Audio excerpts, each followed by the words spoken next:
غالباً تو کچھ نظر نہیں آ رہا ہے شیخ.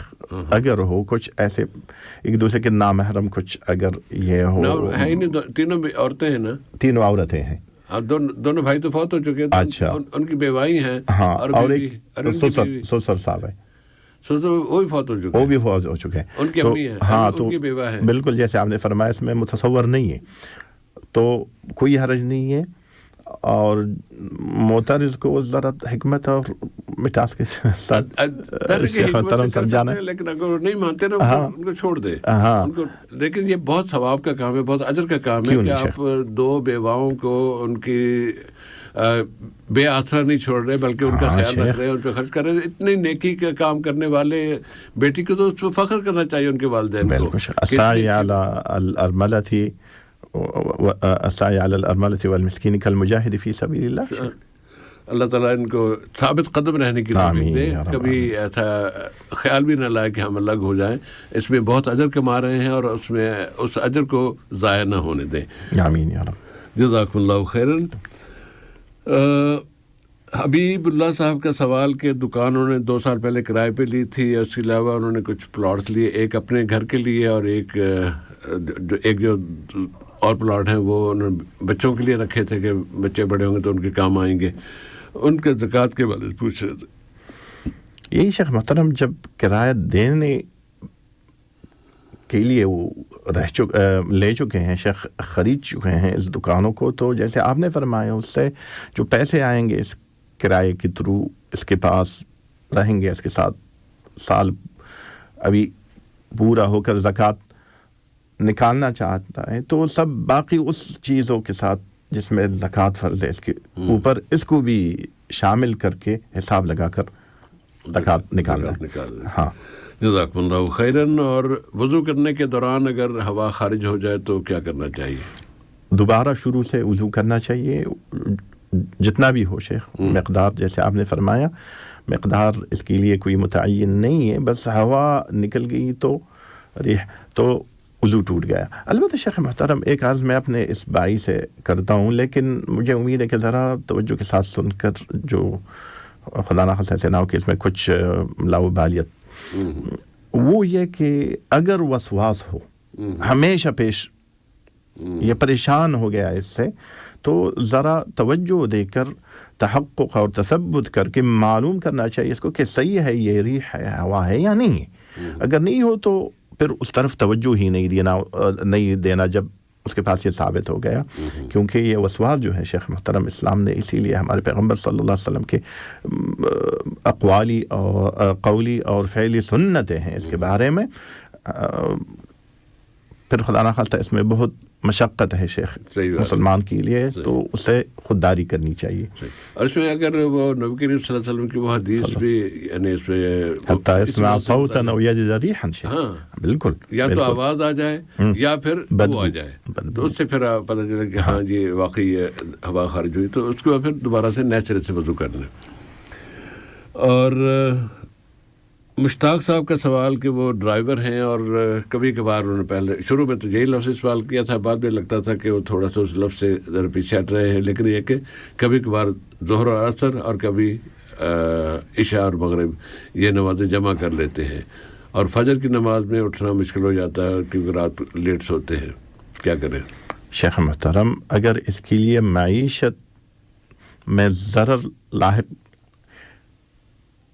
تو پھر مشکل نہیں ہے, کر سکتا ہے, وہ عذر ہے. یہ امام احمد بن حنبل رحمہ اللہ نے اس کو عذر قرار دے کر ایک عام قاعدہ استنباط کیا ہے کچھ جمع بین الصلوات کے دلیلوں سے, یہ کہ اگر مشقت ہو ضرر ہو اس کے لیے بین معنی کہ اگر اس نے نہیں کیا یہ تو اس کام سے مثلا اس کو نکالیں گے, اس ڈیوٹی سے نکالیں گے اس کو, تو ڈیوٹی ہاتھ سے نکل جائے گی, یا ایسے کچھ اور ہو جس میں اس کے لیے مشقت اور ضرر ہو معیشت اور زندگی میں, تو پھر جائز ہے, ورنہ نہیں کرنا ہے. اپنے ٹائم پر نماز پڑھنا جو ہے وہ شرط ہے نماز صحیح ہونے کے لیے.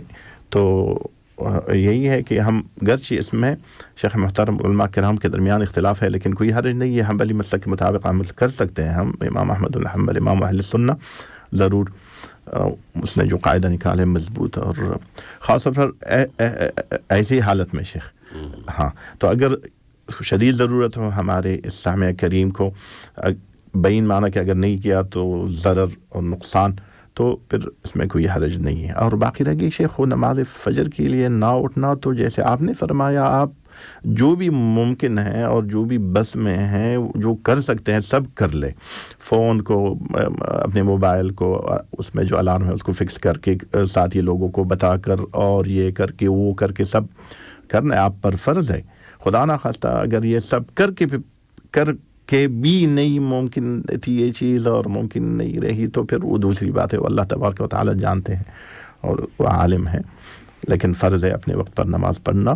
اور جیسے آپ نے فرمایا شیخ، اگر ہم نے اس طرف شیخ دیکھی کچھ ہمارے ساتھی لوگ یہاں ورکرز جو ہے، لیبرل جو ہیں، وہ جتنے بھی سویرے کمپنیز ان لوگوں کو طلب کر لے کام کرنے کے لیے صبح اٹھ سکتے ہیں اور اٹھتے ہیں شیخ. تو مطلب یہ ہے کہ نہیں ہے ایسی حالت. بہت تھوڑے لوگ ہزاروں میں شاید کوئی ایک دو ایسے ہوں گے کہ یہ سب کر کے پھر بھی نہیں اٹھ پا سکا، تو وہ دوسری بات ہے. لیکن غالباً کیونکہ کام کے لیے اٹھتے ہیں شیخ، تو بھائی سے بھی جیسے آپ نے فرمایا میرا بھی یہی عرض ہے، نہیں نماز ٹائم پر پڑھنا ہے تاکہ صحیح ہو. اور جب ڈیوٹی پہ جانے کی فکر ہے اس وقت اٹھ جاتے ہیں، نماز کے لیے نہیں ہے، تو اس کا فکر کم ہے نا، خدا نہ خواستہ بالکل اس کا خوف کم ہے، اس کا احساس کم ہے کہ یعنی یہ اس کا نتیجہ کتنا سنگین ہے اور کتنی شدید اس پہ وعید ہے. اور امجد اقبال صاحب کے سوال کی طرف آنے سے پہلے ہم پھر سامعین کو اطلاع دینا چاہیں گے کہ کچھ ابھی ہمارے پاس گنجائش ہے. اگر کوئی اس طرح اس سوال، یہ دو سوال ہیں ان کے بعد اگر وہ رابطہ قائم کر لیں تو پھر ہم کال لے لیں گے. سوال ان کا یہ ہے کہ روزہ کن کن چیزوں سے ٹوٹ جاتا ہے یا ٹوٹنے کا اندیشہ، خاص طور پہ انہوں نے آنکھ کے قطرے اور ٹوتھ پیسٹ کے استعمال کے بارے میں پوچھا ہے. بھائی سے یہ عرض کریں گے کہ شیخ دو مین کیٹیگریز ہے یہ مفطرات الصوم یا مفسدات الصوم جو ہیں اس کے، ایک کھانا پینا اور ایک جو ہے ہم بستری. ابھی فقہاء کرام نے سارے وہ چیزیں شیخ اس میں شامل فرما کر یہ کہہ دیا کہ اس سے بھی روزہ ٹوٹتا ہے جو اس کے معنی اور حکم میں ہے. تو جنرلی تو ہم یہی کہہ سکتے ہیں. باقی یہ دو چیزیں جس کے بارے میں ہمارے یہ سامع کریم سوال کر چکے ہیں، ایک آنکھ میں قطرہ ڈالنا. شیخ آنکھ میں قطرہ ڈالنا جو ہے شیخ اس میں علماء کرام کے درمیان اختلاف ہے.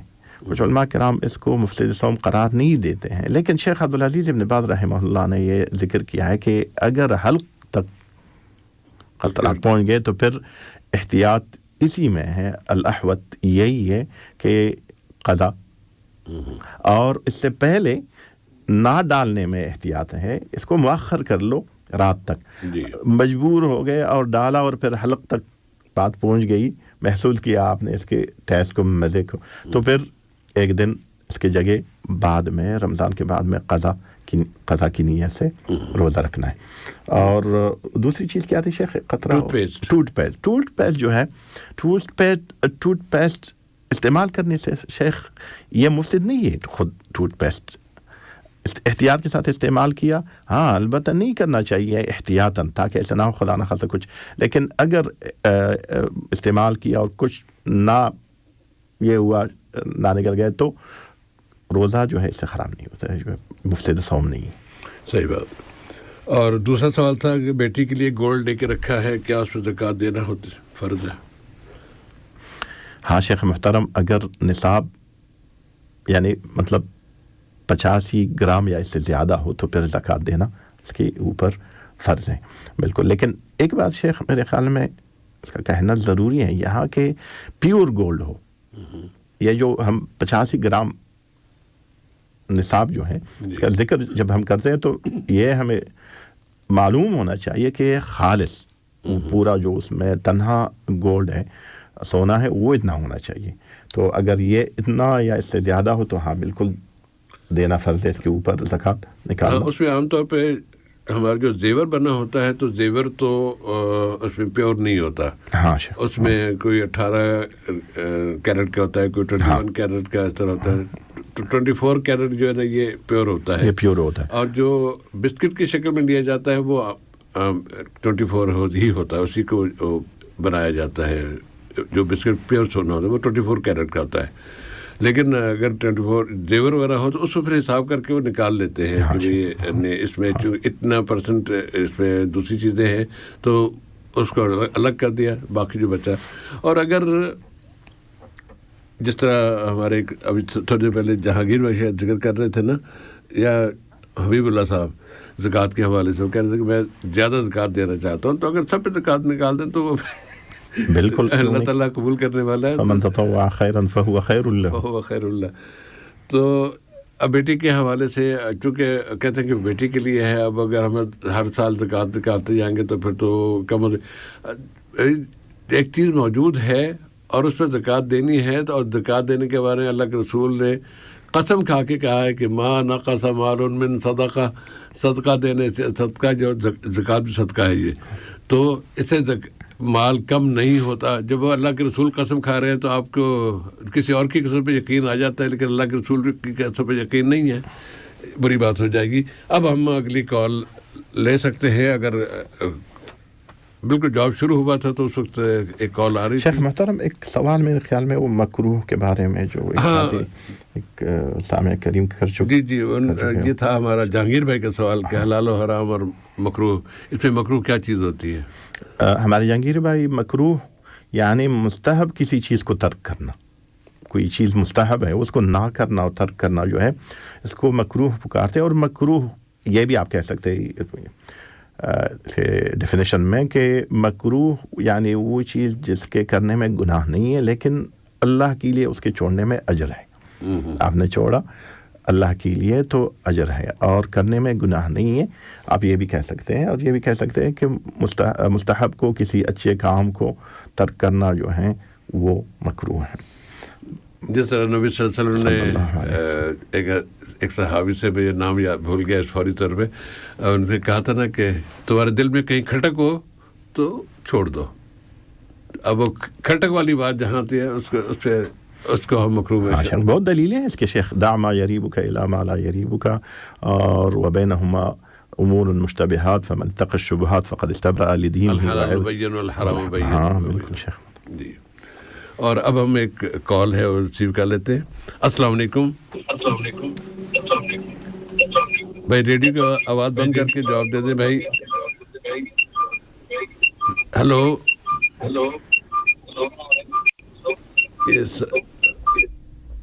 اس طرح تو بری بات ہے. اگلی کال لیتے ہیں. السلام علیکم. السلام علیکم ورحمۃ اللہ. وعلیکم السلام ورحمۃ اللہ وبرکاتہ. بھائی کیا نام ہے؟ میرا نام سفیان احمد. سفیان صاحب خوش آمدید بھائی. کیسے ہیں جناب؟ کیسے ہیں؟ اللہ کا کرم. سوال کیا ہے؟ جی میرا یہ سوال ہے کہ جو شب قدر میں جو دعا بتائی ہے جی اللہم انک عفو تحب العفو، ایسے ہے نا دعا. جی تو ایک تو چھوٹا سا دعا ہے تو اس کو ہم پورا رمضان میں پڑھ سکتے ہیں یا پورا رمضان پڑھ سکتے ہیں، پورا سال پڑھ سکتے ہیں؟ جی تو عام طور پہ لوگ بس رمضان میں اس کو یاد کرتے ہیں، سال بھر نہیں مانگتے. اس کو سال بھر میں پڑھنا چاہیے اور رمضان میں تو پورا رمضان پڑھتے رہیں. بہت اچھی بات ہے، کیوں نہیں، دعا ہے نا. جی کیونکہ رمضان آ رہا ہے نا آگے تو اس لیے میں سوچا تھوڑا ایک بار پوچھ لوں. جی ابھی آج سے شروع کر دیں، ابھی پڑھ لیں.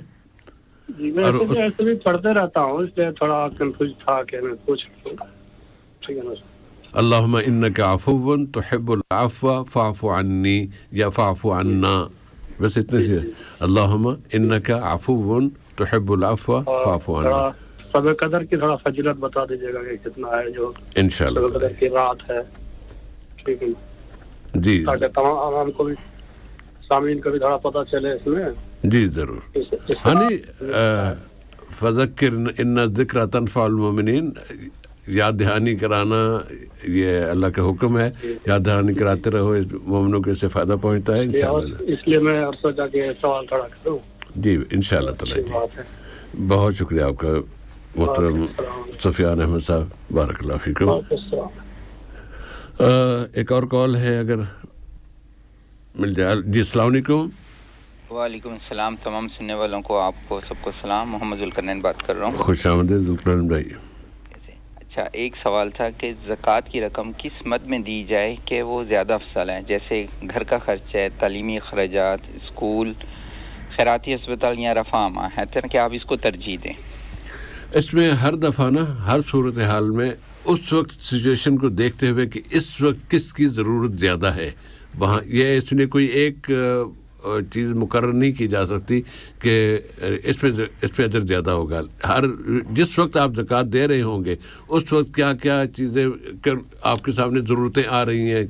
کچھ افراد ہیں ان کی مثلا کوئی بیمار ہے، اب عام طور پہ بیماروں کو محتاج ہے اور وہ بیمار بھی ہے، لیکن کبھی ایسا ہوتا ہے کہ کوئی ایسا بیمار آ گیا کہ جس کی اگر اس کو دعا نہ ملی تو اس کی ڈیتھ ہو جائے گی، تو وہ زیادہ مستحق، اس سے زیادہ اجر ہوگا. کبھی بیوہ کے اس میں زیادہ اجر ہوگا. یہ اس کا فیصلہ الگ سے نہیں کیا جا سکتا. ٹھیک سچویشن دیکھ کے بات یہ سچویشن کے حساب سے اس کا فیصلہ ہوتا ہے. اور دوسرا سوال ہے کہ جیسے عربی الفاظ کے اوراق ہیں، ایک تو قرآن ہے اور ایک نارمل اوراق ہیں، خبریں، اخبار ہے، یہ گر جائیں تو اس کا حکم کیا قرآن کے برابر ہے؟ جیسے اگر بالکل بھی نہیں. حالیہ وقت میں یہ لاہور میں جو اچرے میں واقعہ ہوا ہے، اللہ کا شکر ہے اس عورت کی جان بچ گئی، اور جس کے بعد صرف لفظ حلوہ لکھا ہوا تھا، حالانکہ وہ تماشا بنا ہے کہ ہماری جاہلوں کے ہاتھ جب پڑ جاتے ہیں تو پھر اسی طرح ہوتا ہے. تو اس کی وجہ سے ٹھیک ہے، کیونکہ یہاں پر تو ہم اس میں روٹیاں بھی لاتے رہے اور ابھی بھی چلتے پھرتے روڈ پہ بہت کچھ ملیں گے. اور توجیحات ہم نے کافی لوگوں کی یوٹیوبس پہ دیکھی ہیں، واقعی ان کو کوئی عقل شعور ہی نہیں ہے، ایسی چیزیں انبیاء سے ملا رہے ہیں جا کے، اور انہوں نے اس چیز کا احساس ہی نہیں کیا. بہرحال بہت شکریہ. نہیں، وہ جو اصل میں ایک جذباتی چیزیں ہوتی ہیں نا، اور جو کہ علم ہے نہیں، اور صرف اس میں نہ کہ چونکہ ہمارا پیشہ امامت ہے اس لیے ہم نے داڑھی رکھی ہوئی تو اس لیے مستند ہے ہمارا فرمایا ہوا، تو ہمارا فرمایا تو مستند نہیں ہے. مستند تو وہی جو اللہ اور اس کے رسول نے فرمایا ہے. اور جس نے یہ انیشیٹو لیا تھا اس کو انہوں نے نہیں پکڑا، اسی سے معافی منگوائی ہے، تو وہ بیچاری سہمی ہوئی اپنی جان کی خلاصی. ترس آ رہا تھا اس بیچاری پہ. بالکل صحیح کہہ رہے ہیں آپ، بالکل صحیح کہہ رہے ہیں. اوکے جی، بہت شکریہ. دو کی گنجائش ہے. بارک اللہ فیکم. اگلا ہفتہ ہے انشاءاللہ، اگلے ہفتے مزید کال لیں. فی امان اللہ جی. اور ابھی اس وقت کوئی اور کال نہیں ہے تو ہم پہلے سفیان بھائی کے سوال کی طرف آ جائیں شب قدر کی دعا کے حوالے سے، کہ وہ رمضان میں کسی وقت بھی مانگ سکتے ہیں یا شب قدر کے لیے ہی ہے؟ شیخ محترم، وہ جو ساتھی مکروہ کے بارے میں پوچھ رہے تھے، اس ایک اور اگر آپ لطف فرمائیں گے، اجازت دیں گے تو نماز کوئی انسان مسجد میں نفل پڑھ رہا ہے اور آ کر کوئی اور پیچھے سے اس کے پیچھے اقتدا کر کے فرض پڑھ رہا ہے، تو لطف فرما کر بتایا بھی اس سے اس کا حکم کیا ہے. تو اس میں ہے علماء کے درمیان اختلاف ہے، طبیعی بات ہے یعنی، لیکن جیسے آپ نے فرمایا دلیل قوی ہے اس بات کی کہ یہ جائز ہے.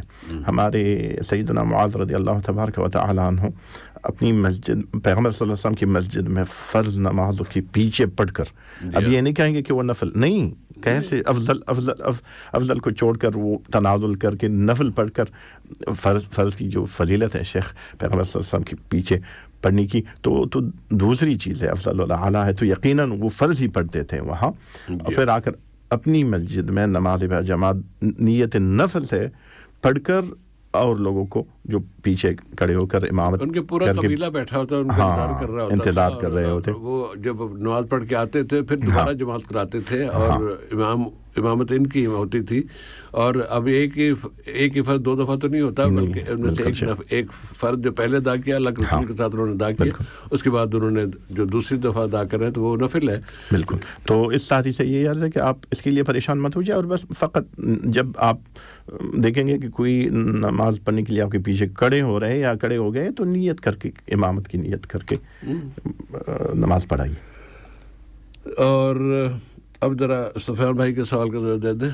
ہاں بالکل شیخ محترم، جیسے آپ نے فرمایا اللہم انک عفو تحب العفو فاعف عنی یا عنا، یہ دیکھیے اتنی عظیم دعا ہے یہ کہ ہمارے پیغمبر صلی اللہ علیہ وسلم سے جب ہماری ماں پوچھتی ہے کہ اگر لیلۃ القدر تو اس رات کو پھر مجھے کیا کہنا ہے، تو پیغمبر صلی اللہ علیہ وسلم نے یہی ارشاد فرما کر کہ یہ کہو. اتنی بڑی دعا ہے شیخ، اور اتنی عظیم چیز ہے یہ مغفرت اور عفو دونوں تقریباً ایک ہی چیز ہے.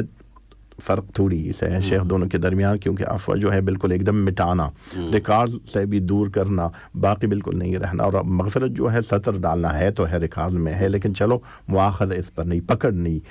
تو ہمارے پیغمبر صلی اللہ علیہ وسلم شیخ محترم جیسے ابن عمر رضی اللہ تبارک و تعالیٰ سے مروی ہے کہ مجلس میں بیٹھ کر 100 سے زیادہ بار رب اغفر لی وتب علی انک انت التواب الرحیم, وہ پیغمبر صلی اللہ علیہ وسلم جب ایسے فرماتے تھے, اور وہ شیخ دن میں کتنے مجلسوں میں تشریف فرما ہوتے تھے. تو ہمیں تو اس سے بھی زیادہ ہمیشہ طلب کرنا چاہیے. اس کا حدیث کا معنی یہ کبھی بھی نہیں ہے کہ تنہا بس لیلۃ القدر ہی میں آپ کو یہ دعا پڑھنی ہے, باقی نہیں. شب قدر کی فضیلت کیا ہے؟ ہاں شیخ, یہ 2 فضیلتیں کافی ہے میرے خیال میں ہمیں اس کی قدردانی کو سمجھنے کے لیے. ایک یہ کہ لیلۃ القدر خیر من الف شہر, اس رات میں عبادت شیخ جو ہے 83 سال سے بھی کچھ زیادہ سالوں کی عبادت سے جس میں لیلۃ القدر شامل نہ ہو اس سے بہتر ہے. خیر برابر بھی نہیں, اس سے بہتر ہے. مطلب یہ کہ شیخ ہماری عمریں کتنے ہوتے ہیں 60 اور 70 کے درمیان, تو اللہ نے رحم فرمایا نصیب, تو ایک ہی رات میں عبادت کر کے اپنی جو پوری عمر ہے اس سے زیادہ ثواب کمانا. اور من قام لیلۃ القدر ایمانا واحتسابا غفر له ما تقدم من ذنبه, سارے پوری گناہ جو پہلے کر چکے ہیں آپ اگر اس رات میں ایمان کے ساتھ, یقین کے ساتھ, بھروسے کے ساتھ اور تنہا فقط اجر پانے کے لیے آپ نے کیا اخلاص کے ساتھ, تو سارے پہلے گناہ اللہ تبارک و تعالیٰ معاف فرمائیں گے. اور مزید کچھ یا بس یہی اتنے کافی اچھی بات ہے. محمد القرنین صاحب کا سوال کہ زکوٰۃ کس کو دی جائے تو زیادہ ثواب ہے؟ بالکل شیخ محترم, جیسے آپ نے فرمایا یہ دیکھنا ہے ہمیں کہ مسکین کے لیے کس میں فائدہ زیادہ ہے اور ضرورت کس چیز کی زیادہ ہے شیخ. تو اس کو دیکھ کر آپ خود بخود فیصلہ کر لیں. کبھی کبھی عام طور پر ایک چیز دوسری چیز سے بہتر ہوگی, لیکن یہاں اس مقام میں وہ مفضول چیز جو ہے اس کی ضرورت زیادہ ہوگی, خیر اور فائدہ فقیر لوگوں کے لیے.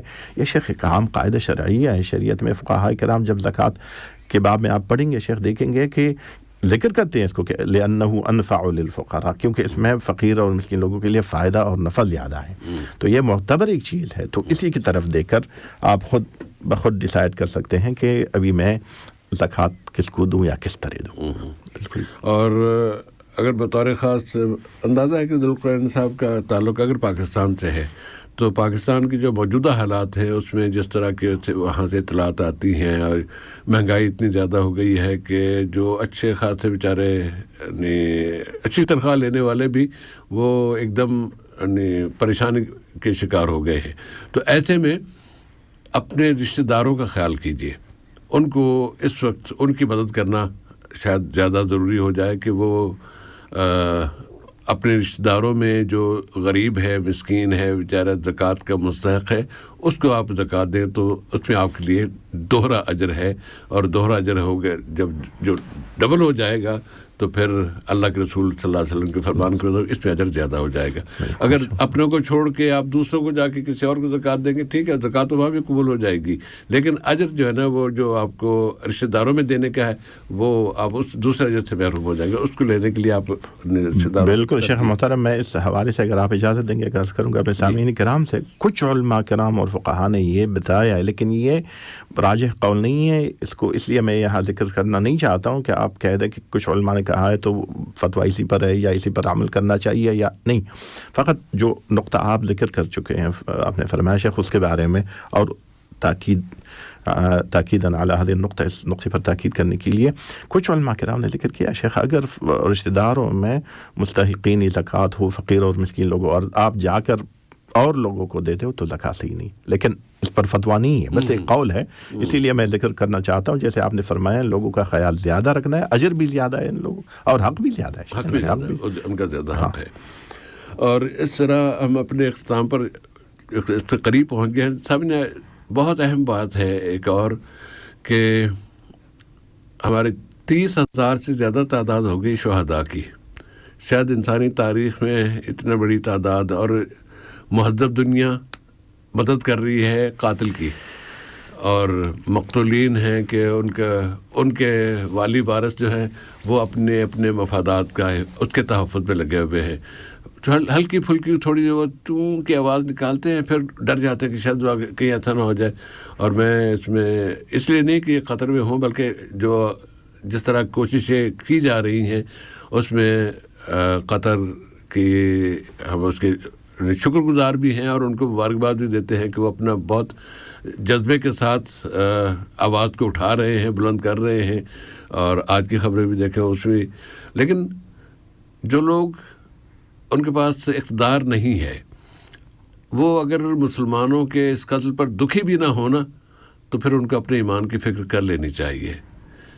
ایک مسلمان ہو اور پھر وہ مسلمان بھائی کے قتل کو سن کے دیکھ کے اپنی آنکھوں سے اس کے ویڈیو دیکھ کے ٹی وی پہ اس کی خبریں دیکھ کے پھر بھی وہ اس کی پرواہ نہ کرے تو اللہ تعالیٰ کے سامنے اس کو جواب دہ ہو سکتا ہے. وہ کہ تعلق نہیں ہمارا اس سے. ہمارا سب سے اولین اور سب سے مضبوط رشتہ اگر کسی انسانوں کے درمیان ہو سکتا ہے تو وہ دین کا رشتہ ہے. باقی سارے تعلقات اس کے بعد آتے ہیں. اولین اہمیت دین کو ہے، ایمان کو ہے. اگر ایمان ہی چلا گیا تو بس پھر گیا کام سے. اور اس کے بعد پھر آپ کے ہم زبان ہیں، آپ کے ہم وطن ہیں، آپ کے ہم فلاں ہیں وہ اس کے بعد آتے ہیں. تو ایسے میں مسلمان بھائیوں کے لیے جو مظلوم ہے، کل رات یہاں اچھی خاصی ٹھنڈی ہوا چل رہی تھی اور پریشانی رہی کہ وہ جو 15 لاکھ کے قریب جو افراد بے گھر کر دیے گئے ہیں، وہ کھلے میدانوں میں کسی کو خیمہ ملا، کسی کو نہیں ملا، وہ کس طرح ٹھنڈی ہوا کو برداشت کر رہے ہوں گے. ہم تو کمبل میں بھی محسوس ہو رہا تھا کہ سردی لگ رہی ہے. تو وہ اس سردی میں ان کی کیا حالت ہوگی اس کو بھی ذرا ذہن میں رکھیے اور ان کے لیے اللہ کے حضور دعا کیجیے. کسی اور کے سامنے ہم کچھ نہیں کہتے. بہت غصہ آتا ہے، بہت بھڑکنے سے غصے کی شدید ہو جاتی ہے، لیکن اس کے باوجود فائدہ نہیں ہے. فائدہ صرف یہ ہے کہ ہم اللہ تعالیٰ کے حضور دعا کر لیں کہ اللہ تعالیٰ ان کو بھی توفیق دے، ہمارے حکمرانوں کو توفیق دے کہ وہ دوسرے مسائل کے ساتھ اپنے بھائیوں کی داد رسی کریں، ان کی مدد کریں اور ایک جہاز بھیج کے اس پہ اکتفا نہ کریں، بلکہ جتنی زیادہ مدد ہو سکتی ہے وہ کریں. جو لوگ کر رہے ہیں اللہ تعالیٰ ان کی اس مدد کو قبول فرمائے. اور سب کے لیے ہم مسلمانوں کو، غزہ کے مسلمانوں کو، فلسطین کے مسلمانوں کو اللہ تعالیٰ نصرت عطا فرمائے، فتح عطا فرمائے. اگلی ملاقات تک کے لیے اجازت. السلام علیکم ورحمۃ اللہ وبرکاتہ.